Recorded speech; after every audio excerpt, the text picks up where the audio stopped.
Alright guys, we're going to try this live thing again. My brother and I just got my 3.5 Ecoboost engine out of the truck.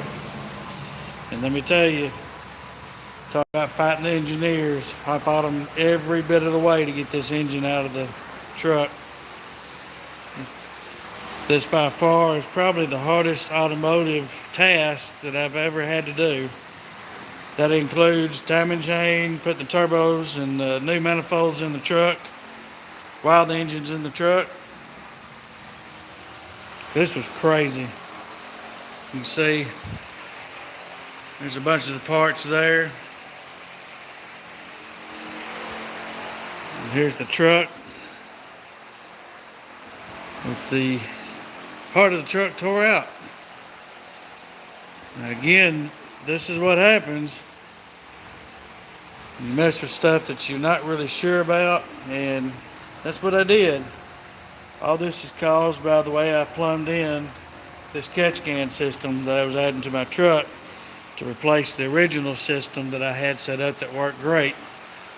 I just wasn't happy that the places where I had the catch cans, which they were high, and I wanted it low so all drain back would go down in the cans. I do want to tell you, if you have to undertake this, you're going to have to pull the transmission wiring harness from the transmission all the way back, and it's got to come out with the engine. There's no way to disconnect the transmission harness midway, and that was crazy. You got a few more little connections like this right here. It holds the harness at the bottom of the block that goes to your alternator. That right there you can't get loose until you start taking the engine out. Now, like I said, I've got various parts over here. Let me show you something else you can look forward to. Here's the crank trigger. That is inside between the transmission and the engine. Hope like heck you ain't got to get that out and replace it while the engine's in the truck. Here's the various parts, components, AC compressor, air steering cooler, transmission cooler, all the various stuff you got to take out. Good news is you can take the radiator, cooling fan, condenser coil, all that out comes out as an assembly. You can do that on 5.4 trucks as well if you have to do the timing chain. Coils, intake, all the turbo tubes, the intercooler. Brand new alternator that I had replaced that went out at the same time this happened.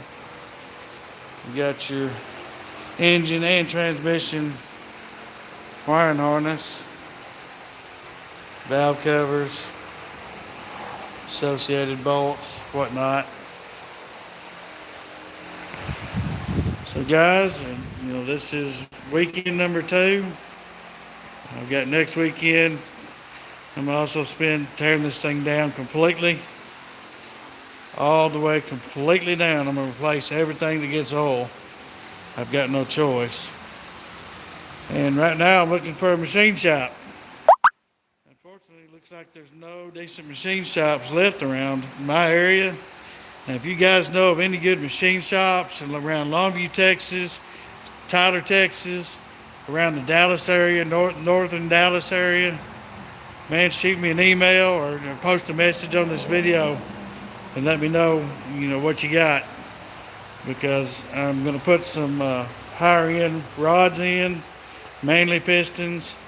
I'm going to have the crank turned, I'm going to have the crank, the rotating assembly balanced. We're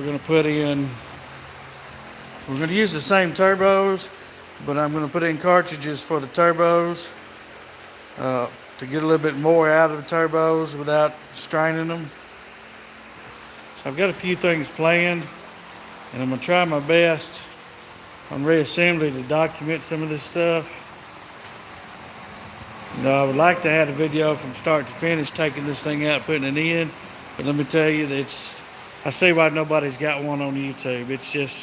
It's probably not going to Probably not going to ever happen because it's so intensive trying to get these things out. This is Daniel with Boss C351's Productions. I appreciate you watching my videos. Stay tuned.